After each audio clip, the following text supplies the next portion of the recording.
Smaller हा selectively beta 1 blocker आहे आणि तो at high doses beta 2 blocker पण होतो. हिस्ट्रीमध्ये 1980मध्ये त्याला पेटंट भेटलं आहे आणि अप्रूव्ड झालं आहे मेडिकल यूजसाठी 1987मध्ये. बाकी त्याचं जे फॉर्म्युलेशन आहे 2 व्हायलमध्ये मिळतो. तो 5 ml किंवा 10 mlचा आणि त्याचा जो डोस असतो 10 mg पर ml असतो. बाकी जे फार्माकोकायनेटिक्स आहे स्मॉलर हा short acting ultra short acting drug आहे. त्याची ॲक्शन ऑनसेट हा 1 मिनिटामध्ये येतो. ड्युरेशन ते 5 ते 10 मिनिटासाठी राहते आणि सॉरी ऑनसेट 1 मिनिटामध्ये, पीक त्याचं 10 मिनिटामध्ये आणि ड्युरेशन जे आहे ते 30 मिनिटापर्यंत असतं. बाकी त्याची जी फार्माकोकायनेटिक्स आहे ती व्हॉल्यूम ऑफ डिस्ट्रीब्युशन हे 3.4 लिटर आहे. प्रोटीन बाइंडिंग हे 55% आहे आणि जे मेटाबॉलिझम आहे ते इरिथ्रोसाइटच्या इस्टरेस एन्झाइम त्याचं मेटाबॉलाइज होतं. Elimination is mostly elimination half-life is 9 to 10 minutes. जसं पीक आहे 10 मिनिटामध्ये तसं त्याचं एलिमिनेशन पण 10 मिनिटामध्ये होऊन जातं आणि distribution half life is 2 minutes. बाकी it is unchanged in urine by 2%. फार्माकोडायनॅमिक्समध्ये CVS आणि RS हे 2 सिस्टीम आहेत. CVSमध्ये तो स्मॉलर काय करतो, BP कमी करतो, कंडक्शन पाथवे कमी करतो, निगेटिव्ह क्रोनोट्रॉपिक आणि आयनोट्रॉपिक इफेक्ट आहे त्याचा. आणि RSमध्ये बीटा 1 ब्लॉकर आहे तर तो एअरवे रेझिस्टन्स इन्क्रीज करतो. तर बाकी त्याचे युजेस जे आहेत तर 6 युजेस आहेत. तर ते सगळे आपण आपल्याला माहिती इंटरव्हेशनच्या वेळेस जो रिस्पॉन्स येतो त्याच्यावेळेस देतो आपण तो किती देतो 0.5 mg पर kg देतो इंटरव्हेशनच्या वेळेस. तो 3 मिनिट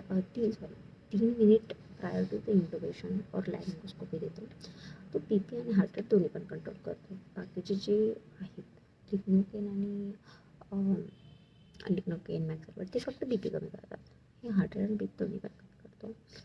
बाकी त्याची ना SVTमध्ये अरिथमिया, ॲट्रियल फ्लटर SVT जे आहेत ना त्याच्यामध्ये पण ॲक्शन आहे. आणि मग SVTमध्ये कार्डियक अरिथमियाजमध्ये कसं द्यायचं तर 0.5 mg पर kg लोडिंग डोस द्यायचा 1 मिनिटामध्ये. त्याच्यानंतर 50 mics per kg पर मिनिटने लावायचं इन्फ्युजन 4 मिनिटासाठी SVT वगैरे. ठीक. आणखीन जे जर त्याने काहीच फरक नाही पडला तर वापस 0.5 mg पर kgचा बोलस द्यायचा आणि 50 mics per kg per minute आधी दिलेलं ना तर त्याचा डबल करायचा 100 mics per kg per minute आपण बोलस चालू करायचा. ठीक आहे. हा आपण maximum 200 to 300 mics per kg पर मिनिटपर्यंत बोलस इन्फ्युजन वाढवू शकतो.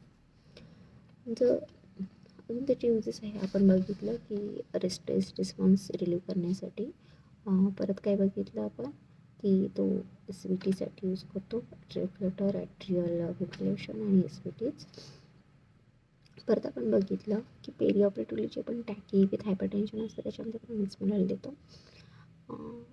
थायरॉइड स्टॉर्म आणि हायपरटेन्सी इमर्जन्सी ह्या दोघांमध्ये सेमच डोस आहे. किती देतो आपण म्हणजे अराउंड सेमच आहे.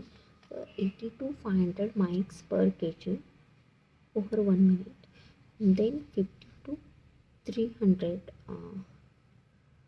mics per kg per minute in hypertensive emergency. And in thyroid storm it is 250 to 500 mics per kg bolus and then 50 to 100 mics per kg per minute IV infusion.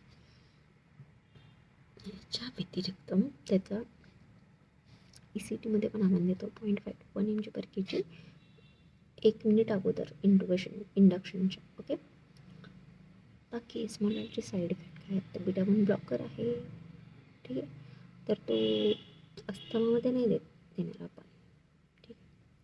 आपल्याला contraindication कळालं आहे. Contraindication काय आहेत मग बाकीचे hyper sensitivity असेल, अस्थमाचा patient असेल आणि कार्डियकचे सिव्हिअरली ब्रॅडिकार्डिक पेशंट असतील जसे की CVS sinus bradycardia, AV nodal conduction disorders असतील किंवा मग decompensated heart failure, pulmonary hypertension, peripheral vascular diseases असतील, ठीक आहे. आणि अनट्रीटेड फिओक्रोमो ह्याच्याकडे पेस मला देत नाही, कारण त्याच्यामध्ये आपल्याला माहिती आहे अल्फा जर आधी ब्लॉक नाही केला तर हायपरटेन्सिव्ह क्रायसिस होतं, ठीक आहे. बाकी ॲडवर्स इफेक्ट एस्मोरॉलचे काय काय करतो एस्मोरॉल? बी पी कमी करतो, हार्ट रेट कमी करतो. त्याच्यामुळे काय होऊ शकतं? हायपोटेन्शन होऊ शकतं मोस्ट कॉमनली. बाकी हायपर कॅलेमिया पण होतं, पेन ऑन इंजेक्शन होतं, नौशिया, वॉमिटिंग. प्लासेंटल सर्क्युलेशनमध्ये पण तो फिटसला जातो आणि फिटसचा ब्रॅडिकार्डिया करतो.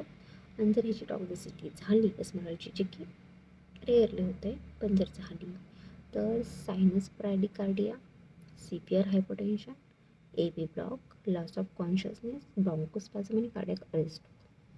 तर अशा वेळेस काय करायचं? Stop infusion immediately, take control of airway, intubate करायचं, I V atropine nebulisation, bronchodilator द्यायचे, आय व्ही फ्लुइड्स